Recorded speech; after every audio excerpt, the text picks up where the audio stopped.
বুধবার স্বেচ্ছায় রক্তদান শিবির অনুষ্ঠিত হলো। প্রত্যেক বছরের ন্যায় এবছরও মুর্শিদাবাদের সাগরপাড়া থানার রওশননগর প্রগতি সংঘের পরিচালনায় প্রায় শতাধিক ডোনার নিয়ে অনুষ্ঠিত হলো স্বেচ্ছায় রক্তদান শিবির।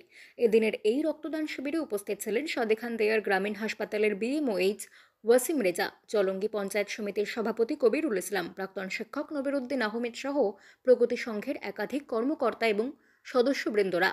এদিনের এই রক্তদান শিবির থেকে ফুল, শংসাপত্র সহ বিভিন্ন সামগ্রী প্রদানের মাধ্যমে ডোনারদের উৎসাহ প্রদান করেন প্রগতি সংঘের সদস্যরা। পাশাপাশি সন্ধ্যাকালীন সাংস্কৃতিক অনুষ্ঠানের আয়োজন করা হয়েছে বলেও জানিয়েছেন কর্মকর্তারা।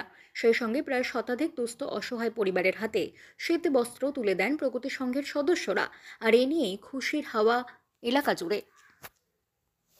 করছি সেই জন্য রক্ত আমি প্রত্যেকবারই দিই এবং সেই উদ্দেশ্যে দিচ্ছি। রক্ত দেওয়া তো ভালো, দিলে মানুষের উপকার হয়, সেই জন্য দিচ্ছি আর কি। আমাদের ডোনার তো যা টার্গেট তাদের 50 মানে 50টা কভার হয়ে গেছে। টার্গেট 50টা ছিল, কিন্তু আরো লোক আছে আমাদের। যদি মনে হয় সেক্ষেত্রে আরো আমরা দেওয়ার চেষ্টা করবো বা নেওয়ার চেষ্টা করবো আর কি। আর কি প্রোগ্রাম করবেন আজকে?